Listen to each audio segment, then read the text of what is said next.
The United Nations Security Council has produced dozens of resolutions, including imposing trade and economic sanctions, but North Korea hasn't budged even an inch. As United States President Donald Trump and North Korean leader Kim Jong Un hurl threats at each other, it's not impossible to expect that the prolonged crisis on the Korean Peninsula will trigger a military conflict or war. This scenario brings in focus the state and competencies of the North Korean army and the overall capacity of the country to wage a war. North Korean military on paper seem an impressive force, but is the reality so? In this video, Defense Updates analyzes the capabilities of North Korean military and provides 5 reasons why it won't last even a few weeks in a war with the United States.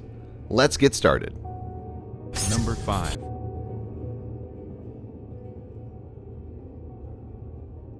North Korean Navy has about 810 vessels, which in theory could seem a threat, but in practice is no more than a nuisance.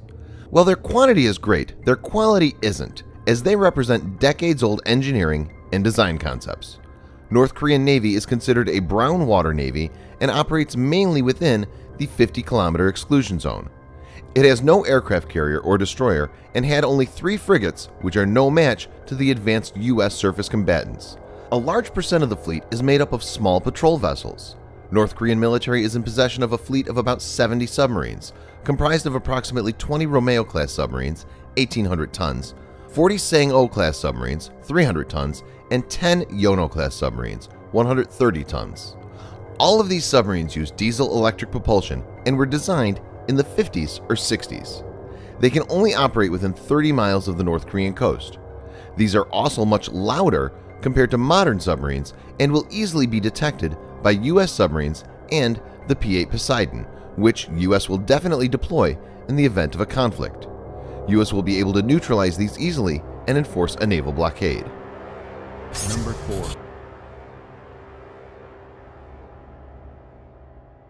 In any modern-day combat, air superiority is one of the most important factors deciding the outcome of the war.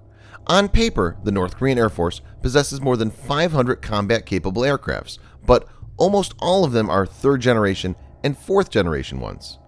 The MiG-29 is the KPAF's most modern fighter, and North Korea operates approximately only 40 of these. The whole air fleet has loads of service issues as they are at the last leg of their service life and are grounded a lot of the times. Combat availability of the Air Force may be less than 50%. The air-to-air missiles equipping fighters are also far older in technology compared to what the U.S. possesses. F-22 and F-35 are a generation ahead of MiG-29 and are stealthy. In this scenario, the North Korean pilots will find it very difficult to detect and target them.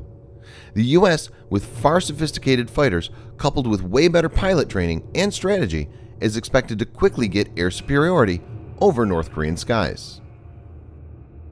Number 3.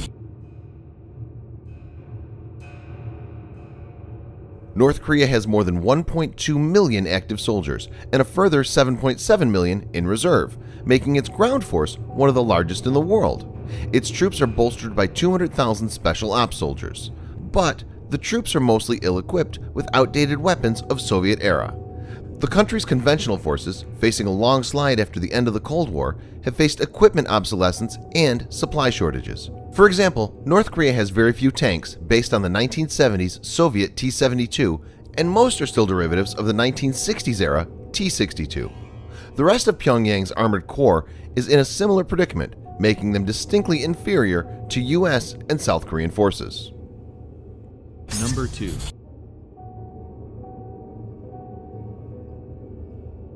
Sustaining a war effort requires massive reserves not only in men but also in material. Napoleon is known to have said, "An army marches on its stomach." Not only will the relatively poor inventory of ammunition dwindle down in a few weeks, but also will the food supply. With these 2 basic items in short supply, the North Korean forces will not be able to continue fighting for long periods.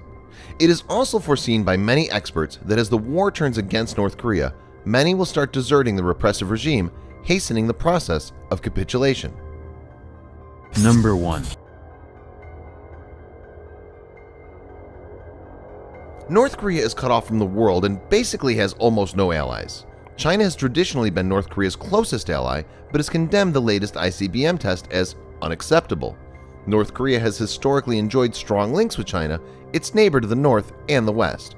But since Kim took power in 2011, the relationship has cooled. Beijing has repeatedly asked Pyongyang to cease its nuclear tests and ballistic missile launches in vain. Russia has also played it safe in the Korean front. In a joint statement, President Xi Jinping vowed to work with Russian President Vladimir Putin on diplomatic approach to the Korean problem. If a conflict breaks up, North Korea has no chance of getting direct or indirect military assistance. Unlike North, the US will have the direct support from South Korea and Japan.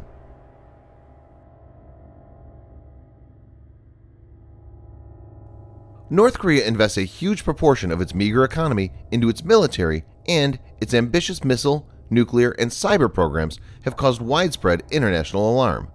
Pyongyang spent nearly a quarter of its GDP on the military over the past decade, according to US government estimates. Being isolated from the rest of the world, it has failed to acquire modern technologies, and, as discussed in the video, its armed forces remain technologically handicapped.